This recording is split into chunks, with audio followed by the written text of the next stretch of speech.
Thai soup সবারই পছন্দ আমার মনে হয়, তাই এই রেসিপিটা তো করা অবশ্যই দরকার। আর আমি খুব জলদি ভিডিওটা সম্পূর্ণ করার চেষ্টা করেছি, কারণ লং ভিডিও কে দেখতে চায় না। যাই হোক, এনিওয়ে আমি এই যে লেমন গ্রাস নিয়েছি, আর সাথে দিয়েছি মাংস, চিংড়ি এগুলো, আর 4টা ডিমের কুসুম। একে একে সব উপকরণগুলো দিয়ে দেবো।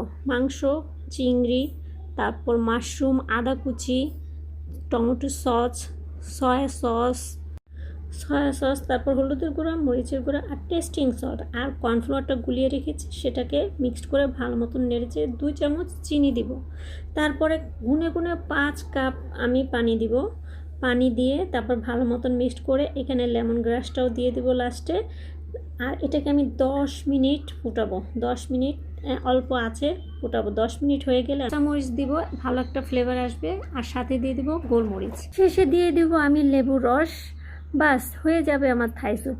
এই রেসিপি কারো যদি ভালো লাগে অবশ্যই লাইক কমেন্ট করবেন এবং বাসায় তৈরি করবেন।